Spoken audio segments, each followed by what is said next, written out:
Halo semuanya, khususnya nih buat kalian anak-anak kelas 10 yang lagi semangat-semangatnya belajar, selamat datang di sesi penjelasan materi kita kali ini. Oke, langsung aja kita mulai ya. Hari ini kita bakal ngebahas sebuah topik yang sering dibilang sebagai resep rahasia dari segala hal yang ada di sekitar kita. Namanya emang kedengeran agak ribet, stoikiometri. Tapi tenang aja, saya di sini buat mandu kalian pelan-pelan. Kita bakal bikin materi ini jadi gampang dicerna dan pastinya seru banget. Nah, sebelum kita pusing mikirin angka sama rumus, kalian mungkin mikir gini, ngapain sih saya mesti repot-repot belajar ginian? Pertanyaan yang bagus banget. Coba deh bayangin, gimana caranya seorang dokter atau ilmuwan bisa tahu persis apa aja kandungan di dalam sebuah sampel darah? Atau dari mana petani tahu racikan yang pas buat bikin pupuk yang bisa bikin tanamannya tumbuh subur? Itu semua butuh hitungan yang super presisi. Nggak bisa tuh cuma asal tebak atau kira-kira doang.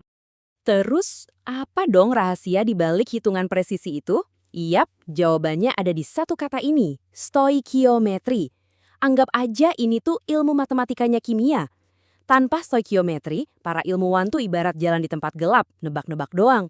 Tapi dengan stoikiometri, semuanya jadi terukur, pasti, dan tentu aja hasilnya bakal sempurna.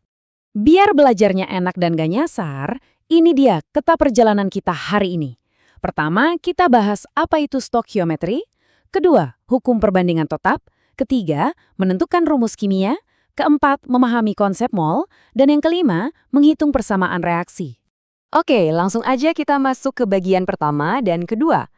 Apa itu stoikiometri dan hukum perbandingan tetap? Coba bayangin alam semesta ini kayak satu dapur kimia yang super gede. Nah, sebelum mulai masak, kita wajib tahu aturan main di dapur ini. Aturan pertama yang pantang dilanggar itu namanya hukum Proust atau hukum perbandingan tetap. Intinya tuh simple. Alam semesta ini sangat konsisten. Garam yang kalian temuin di Laut Indonesia sama garam di Laut Eropa, biarpun asalnya beda, resep dasar pembuatannya tuh akan selalu sama persis. Alam selalu mastiin resepnya nggak pernah berubah. Kalau kalian butuh bukti, coba deh kita perhatiin data ini. Kalau kita ngecek sampel garam dapur, alias natrium klorida, dari berbagai daerah yang beda-beda, ternyata perbandingan massa natrium sama klorin itu selalu mentok di angka 1:1,54. Selalu kayak gitu. Ini bukti nyata kalau ilmu kimia itu benar-benar bisa diprediksi. Keren banget kan? Lanjut ya, sekarang kita masuk ke bagian ketiga dan keempat, menentukan rumus kimia dan memahami konsep mol. Setelah kita tahu kalau resep alam itu selalu konsisten, sekarang kita perlu nyiapin alat dan istilah buat mecahin teka-teki kimianya. Di kimia kita kenal dua jenis rumus empiris sama rumus molekul. Bedanya apa sih? Gampangnya gini, rumus empiris itu versi paling simple, rasionya yang paling dasar. Kalau rumus molekul itu realitas aslinya, jumlah atom beneran yang ada di molekul itu. Yang pastinya kelipatan dari rumus empiris tadi. Jadi ingat aja, empiris itu rasio dasarnya, molekul itu kenyataan sesungguhnya. Nah, ini dia nih bintang utama kita, mol. Saya pelanin sedikit ya ngomongnya, biar benar-benar nyerap di kepala. Mol itu adalah kuantitas zat yang masanya dalam satuan gram sama persis dengan massa atom atau molekul relatifnya. Pusing? Gini aja. Karena atom itu kecil banget dan nggak mungkin kita hitung satu-satu, para ahli kimia pakai mol ini sebagai gelas takar andalan mereka. Kalau kalian beli donat pakai hitungan lusin, nah ilmuwan ngitung atom itu pakai hitungan mol. Konsep selanjutnya yang nggak kalah penting, reaksi pembatas.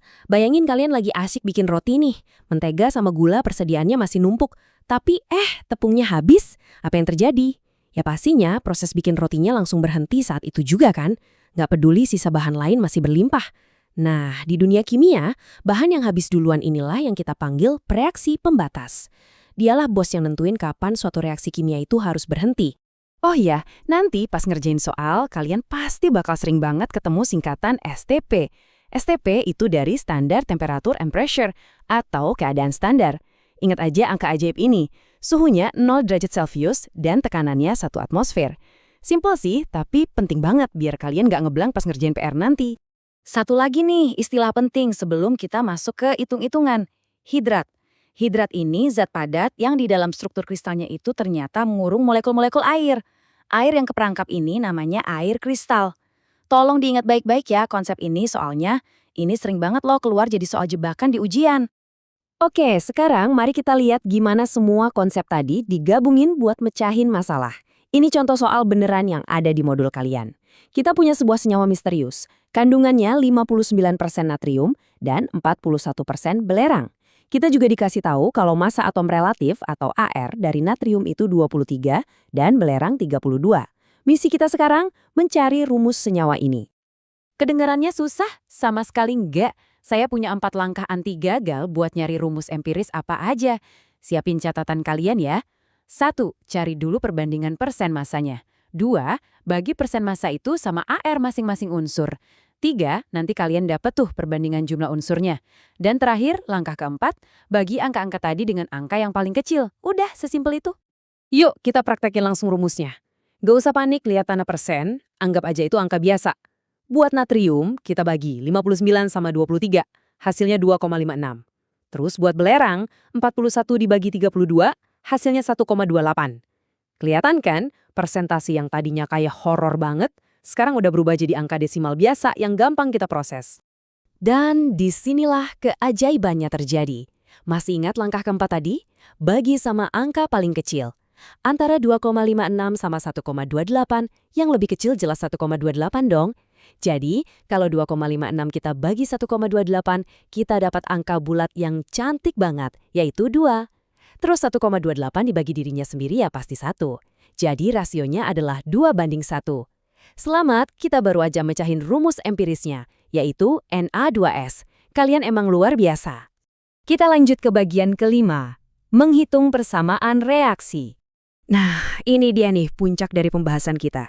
Kalau kalian udah bener-bener nangkap konsep mol sama perbandingan tadi, ngitung persamaan reaksi yang panjang pun bakal berasa seru, kayak nyusun puzzle aja. Jadi, kunci rahasianya itu ada di urutan emas ini. Ini jalan ninjanya nih. Pertama, pastiin persamaan reaksinya udah setara. Ini wajib hukumnya. Kedua, ubah semua info yang ada di soal jadi mol. Ingat, mol itu satuan pemersatu. Ketiga, pakai perbandingan koefisien reaksi buat nyari mol zat yang ditanya. Dan keempat, ubah lagi mol tadi ke besaran yang diminta. Entah itu gram, liter, dan sebagainya. Kimia itu ya murni cuma ngikutin urutan logika ini aja. Sebelum kita selesai, anggap aja saya ini tutor yang pengen banget nyelamatin nilai ujian kalian. Ada 2 kesalahan klasik yang sering banget bikin siswa kepleset. Pertama, mereka suka lupa ngecek mana yang jadi reaksi pembatas. Ingat terus ya sama analogi kehabisan tepung tadi. Kedua, dan ini yang paling bikin nyesek, udah asyik-asyik ngitung panjang lebar, ternyata persamaan reaksinya belum setara. Jadi tolong banget, selalu cek kesetaraan reaksi sebelum jari kalian nyentuh kalkulator. Nggak kerasa ya, kita udah ngebahas dari hukum Pros sampai cara ngiting reaksi kimia. Ternyata ilmu kimia, apalagi stokiometri, itu bukan sekedar deretan angka ngebosenin di papan tulis. Dia itu bener-bener resepnya alam semesta. Coba deh pikirin, besok-besok pas kalian lagi buka bungkus camilan favorit kalian, sambil baca daftar komposisinya, kira-kira rasio stokiometri tersembunyi apa ya yang ada di balik makanan selezat itu? Teruslah bertanya, teruslah penasaran, karena percaya deh, kimia itu ada di mana-mana di sekitar kita.